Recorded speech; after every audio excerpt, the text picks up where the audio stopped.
할렐루야! 오늘은 1월 13일 월요일입니다. 오늘도 이 하루 주님과 동행하며 승리하는 모든 성도님들 되시기를 축복합니다. 이 시간 함께 나눌 하나님의 말씀은 여호수아서 9장 14절에서 15절 말씀입니다. 무리가 그들의 양식을 취하고는 어떻게 할지를 여호와께 묻지 아니하고 여호수아가 곧 그들과 화친하여 그들을 살리라는 조약을 맺고 회중 족장들이 그들에게 맹세하였더라. 오늘 우리가 읽은 이 본문 말씀은 이스라엘과 기브온 사이에 맺은 조약에 대한 말씀입니다. 우리는 이 여호수아 말씀을 통해서 사사기에 나오는 이스라엘의 영적인 사이클을 미리 보게 됩니다.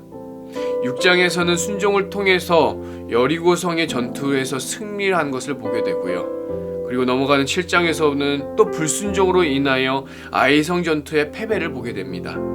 그리고 또다시 8장에서 순종을 통해 아이성 전쟁에서 완전한 승리를 보고, 그런데 또다시 오늘 이 9장에서 소금수에 넘어가 기브온과 조약을 맺게 되는 이스라엘의 모습을 보게 됩니다.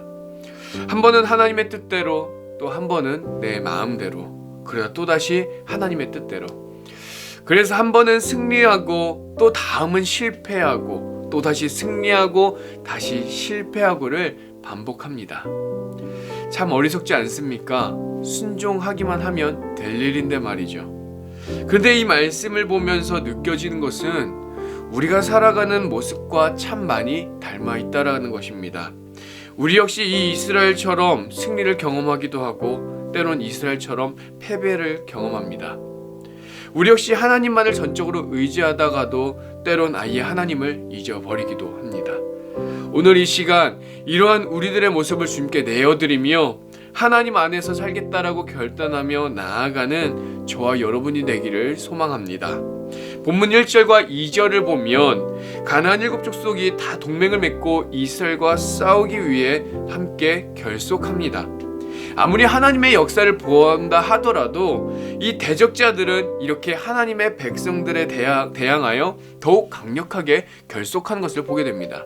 그런데 이러한 결속 속에서 히위 족속의 기브온은 다른 길을 모색합니다. 이들은 이스라엘의 가나안 전쟁에 대한 소식을 들었습니다. 그리고 요단강 건너편에서 있었던 전쟁의 승리도 알고 있었습니다. 9절을 보면 애굽에서 있었던 일들까지도 이미 알고 있었음을 보게 됩니다.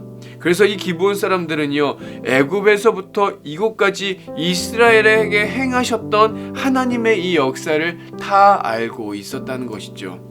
그때 이들은 자신들이 설 자리를 택합니다. 대적해서 목숨을 잃을 것이 아니라 우리도 이 이스라엘에 들어가서 하나님 안에 거하자 했던 것입니다.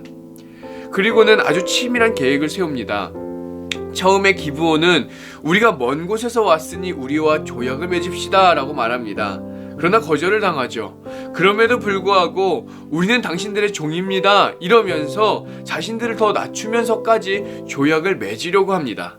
그러자 이제 이스라엘은 단번에 거절하지 않고 당신들이 누구며 어디서 왔느냐라고 묻습니다. 이때 이 기브온은 우리는 아주 먼 곳에서 왔으며 당신들의 종이 되기 위해서 왔습니다 라고 말을 하며 준비해온 곰팡이가 핀 떡과 헤어진 가죽 부대를 보여줍니다. 이것을 통해 결국은 이스라엘과 기브온은 조약을 체결하게 됩니다. 그런데 우리가 이 사건을 보면서 발견해야 할 아주 중요한 진리가 있습니다. 이 조약을 통해서 기브온이 얻은 결과가 무엇인가 라고 하는 것이죠. 이들은 정말 자신들이 말한 대로 이스라엘의 종이 되었습니다. 오늘 본문은 아니지만 27절의 말씀대로 여호와의 제단을 위하여 일하는, 나무를 패고 물을 깃는 자들이 됩니다. 하나님의 제단을 위하여 가장 낮은 자리에서 가장 천한 일을 감당하는 종의 위치를 갖게 되는 것이죠. 여러분, 종이라고 하는 자리는 누구라도 피하고 싶은 자리입니다. 누구라도 거절하는 하찮은 자리입니다. 그런데 이 하찮은 자리를 차지하고자 속임수까지 써가며 어찌 보면 너무나도 비굴한 모습으로 이스라엘 백성 안에 거하기를 원했고 결국은 그렇게 되었습니다. 그런데요, 하찮은 것 같아 보이는 그 자리가 결국에는 이 기브온 사람들에게는 생명의 자리가 되는 것을 보게 됩니다. 어떤 모양으로든 이 이스라엘 안으로 들어갈 때 가나안 족속 이방인인 이들은 하나님 안에 거할 수 있게 되었습니다. 어떤 주석학자는 이렇게 말합니다. 여호와의 제단을 위해서 가장 천한 일을 감당하더라도 기브온이라는 진멸받아 죽어 마땅한 가나안 족속이 하나님을 위해 헌신할 수 있다는 것은 마치 이방인에게 구원을 선포한 예수님의 구원의 은혜를 상징하는 사건과도 같은 것이다 라고 말이죠. 중요한 것은 내 신분의 문제가 아닙니다. 어떤 일을 하고 어떤 대우를 받느냐가 문제가 아닙니다. 다만 무엇이 되었든 하나님 안에 거하는 것, 그것이 가장 중요한 일이고 가장 큰 축복이고 은혜임을 믿어야 합니다. 사랑하는 우리 성도님들, 나의 상황이나 형편이 남들과 비교하였을 때에 어떠해 보일지는 몰라도 우리가 지금 주님의 말씀을 듣고 주님의 은혜를 나누며 기도할 수 있다는 것이 정말 큰 은혜인 줄 믿습니다. 주님의 몸된 교회, 하나님의 뜻을 이루어가는 이 신내교회 공동체 안에서 함께 기도하며 사명을 감당하고 있다라고 하는 것이 얼마나 큰 축복인지 모릅니다. 악인의 장막에 거하는 것보다 하나님의 성전 문지기로 있는 것이 좋사오니. 아멘. 이 시편 기자의 고백이 오늘 우리 모두의 고백이 되어지기를 소망합니다.